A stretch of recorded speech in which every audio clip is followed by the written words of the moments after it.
Gentlemen of the press, you are welcome to APC State Secretariat here in Benin City. Those citizens living in Iriri, Arogba, Obaseki, Ogege communities were visibly surprised and traumatized when around 3 a.m. yesterday, the 29th of September 2022, their peace was violently disrupted by the loud noise of heavy-duty earth-moving equipment. The equipment, which included payloaders, caterpillars, and trailers alongside Toyota Hilux vehicles carrying armed security personnel, came with assorted Edo State government officials, were no doubt on the dastardly mission of destruction as it turned out. The sad event was the wicked resumption by the Edo Obaseki-led factional PDP government of his policy of demolishing public and private properties of innocent citizens, his perceived enemies, and members of the opposition parties in the state. As a party, we condemn in strong terms these illegal demolitions by the jittery and rudderless PDP-led administration in the state. We see this policy of regularly demolishing public and private properties by the Obaseki-led Edo State government as irrational, evil, and undemocratic. It is a cowardly and provocative action and a vicious attack on the collective will of the generality of the people of the state, whose aspiration and resolve for good governance has suffered untold intimidation and harassment by the Obaseki's administration. As it were, the destructive streak of the governor took a break following public outcry and condemnation after his earlier exploit at the beginning of the year, where he destroyed the central hospital, destroyed the state library, private homes of opposition party members. This invasion of the Iriri, Arogba, Obaseki, Ogege communities, the government spuriously claimed, is to make room for the development of a new town project on an area measuring 1,229 hectares. Yet, before this land was forcibly acquired by the same government in 2017, it was the war-renowned Ogba River Forest Reserve, which successive government before Obaseki used for reforestation purposes. It was also a natural park, one with a lot of tourism prospects, which a responsible government would have considered developing. But as expected with Governor Obaseki's avowed make Edo grounded again, his so-called mega project, the governor's dream plan is to convert the forest reserve into a new town. The destruction of the remaining properties in the communities was sequel to an illegal and unwarranted curfew the Obaseki government declared in the area for 24 hours, starting from 12 a.m. September 29th to 12 a.m. September 30th, which is today. Here is a government that has so far failed to address the senseless killings of innocent Edo citizens by herders and kidnappers, and has failed to look at the decaying infrastructure across the state. Schools without teachers, dilapidated healthcare center, declaring a curfew so it can destroy property. Is it not a shame?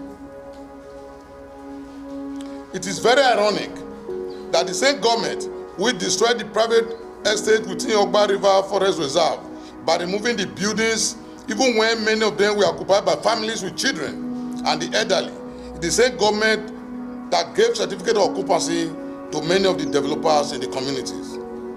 The worst of all is that the government chose to carry out this very anti-people action while many cases on the matter were pending in the law courts.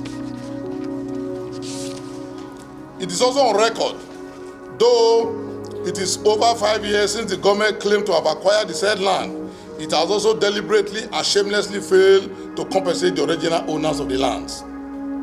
All these are happening because Edo State has no functional House of Assembly.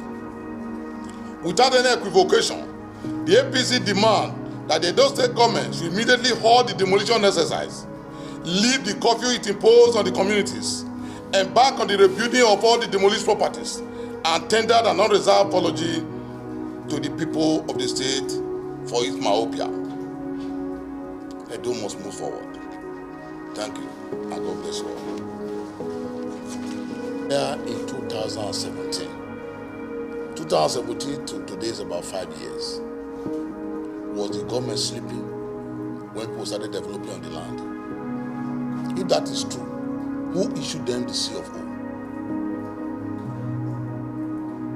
The explanation is an afterthought. You cannot eat your cake and have it.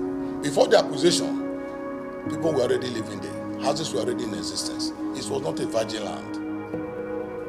It's a sheer act of wickedness to destroy people's means of livelihood, destroy their homes. At the middle of the night, when families were supposed to be resting and sleeping, it's only the godless people that could invade the private homes and have them destroyed at the middle of the night. It's an act of wickedness.